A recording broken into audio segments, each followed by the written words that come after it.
j'ai envie de vous amener un peu en Inde avec moi aujourd'hui. Et en Inde, pour dire bonjour, on dit Namasté. Cette réunion, cette union de ce qui semble être différent, pour aller au cœur, dans cette unité qu'on est. Donc j'ai eu la chance de vivre plusieurs années en Inde. Ça m'a enrichi énormément de cette culture qui est complètement presque à l'opposé de notre culture occidentale.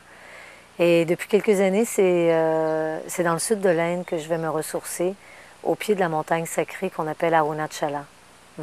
C'est là où a vécu le grand sage indien Ramana Maharshi. Et il y a un ashram aussi qui s'est développé là, comme beaucoup d'ashrams qui se sont développés autour de cette montagne sacrée qui est l'incarnation de Shiva. Donc pour nous, ça peut sembler un peu abstrait parce qu'on n'est pas habitué à cette mythologie, à ces références. Mais Shiva est l'incarnation d'un dieu, du dieu qui amène la destruction. Donc, on n'a pas besoin d'avoir peur de ça. Au contraire, c'est celui qui va faire le ménage, celui qui nous permet d'enlever ce qui nous empêche de laisser cette poussée du vivant se créer, les nouvelles formes de créativité d'apparaître. Je crois qu'on en a besoin dans cette étape-ci de notre évolution qui nous invite à des grands lâcher-prises, qui nous invite à vraiment passer à une autre ère, de vraiment nous aider dans ce lâcher-prise au niveau de nos croyances, de l'identification de qui on croit être. Donc, pour ceux qui sentent que ça résonne dans leur vie, qui sont dans une voie déjà d'éveil, dans une démarche spirituelle, dans une démarche intérieure sincère, peut-être que cette formule de voyage, d'un séjour, d'une retraite en Inde va vous attirer. C'est pour ça que j'ai envie de prendre quelques temps pour vous en parler de vive voix, parce que c'est pas une retraite, c'est pas un voyage organisé, c'est pas un voyage touristique simplement pour visiter et prendre des photos. C'est un temps où on vient se poser en soi, loin de nos habitudes. Un temps pour venir s'immerger dans cette culture indienne qui va sûrement, j'espère, vous bouleverser, dans le bon sens, qui va nous aider à relativiser. Et donc, durant notre séjour, qui est de 3 semaines, un séjour de 3 semaines, ça prend ça, je trouve, pour se permettre d'avoir le temps de passer les différentes étapes d'ajustement, de la traversée et d'aller plus en profondeur. On va s'installer autour de Arunachala, cette montagne, et la retraite se passe autour de la pleine lune parce que à chaque mois, comme à chaque jour, mais principalement à chaque mois, il y a des milliers de pèlerins de partout de l'Inde, du sud de l'Inde, qui se retrouvent pour venir marcher autour et venir honorer Shiva, venir honorer et permettre cette transformation intérieure. Donc c'est un 17 km et ça se fait toute la journée, c'est magique, c'est une belle expérience de transformation intérieure à vivre. Être dans les traces de Ramana, être dans ces lieux sacrés-là, avoir la chance de visiter d'autres temples dans la région, d'autres ressources. Ça fourmille aussi d'enseignants, de médecine ayurvédique. Donc c'est un temps que je vous invite à venir, qui est une formule, je pense, c'est une formule gagnante, en tout cas, pour l'avoir expérimentée.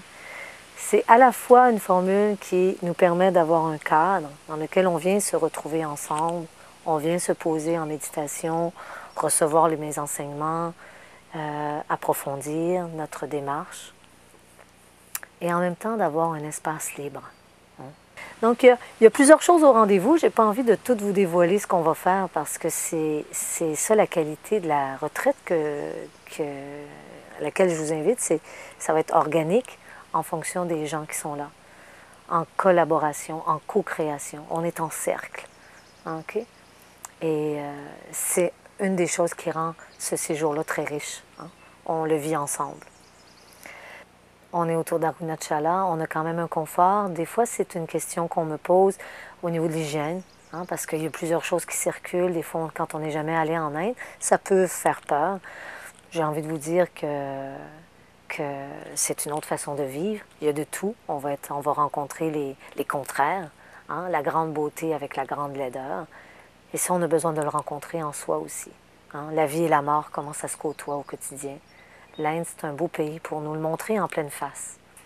Mais on est quand même dans des conditions d'hygiène qui sont très confortables, très agréables, très bien, qui vont nous permettre d'être en paix pour focaliser notre attention plutôt sur notre voyage intérieur. On va aussi profiter de ce temps-là pour qu'à la fin de notre séjour, on va se déplacer, on va aller à Auroville.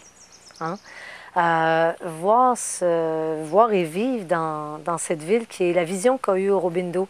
Sri Aurobindo est maire et qui se réalise depuis plusieurs années. Il y a des gens qui créent cette ville universelle où il n'y a plus de religion, il n'y a plus de séparation entre les couleurs, les cultures, les habitudes.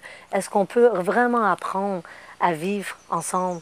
Et je crois qu'avec l'ère du Verseau, vraiment, là, on est vraiment invité à faire un pas de plus dans... C'est facile à dire des fois, hein, mais de vraiment, concrètement, ce que je peux vivre ensemble, accueillir la différence. Et c'est un lieu magnifique. Et entre autres, ils ont construit un temple de méditation qui s'appelle le Mantri Mandir. Et je vous le dis, vous allez adorer venir vous asseoir dans ce lieu-là où on connaît un silence absolu. Hein? Et quand on est en Inde, le silence, à l'extérieur, on ne connaît pas ça. Mais c'est magique, c'est un lieu très, très, très, très beau qui vaut la joie qu'on vienne vraiment vivre ça. On va être époustouflés. Il y a des jardins magnifiques. Il y a l'ashram de Aurobindo, de mer, et de baigner un petit peu dans cette atmosphère-là, Pondichéry, où on va probablement entendre parler français, ça va nous faire du bien avant de reprendre l'avion et de rentrer à l'intégration dans notre quotidien de toute cette richesse que j'espère vous allez vous offrir en étant en Inde. Donc, avec tout ça, j'espère que j'ai assez piqué votre curiosité et la flamme en vous qui veut venir en Inde. Hein? Je crois que c'est une belle formule, profitez-en parce que c'est à la fois accompagné et à la fois ça donne beaucoup d'espace pour que vous puissiez faire votre propre voyage à vous. Donc, allez voir toutes les informations sur mon site, hein? écoleintuition.com. Puis à très bientôt de vous parler et d'accompagner les procédures, les préparatifs à ce voyage-là. Alors, namasté.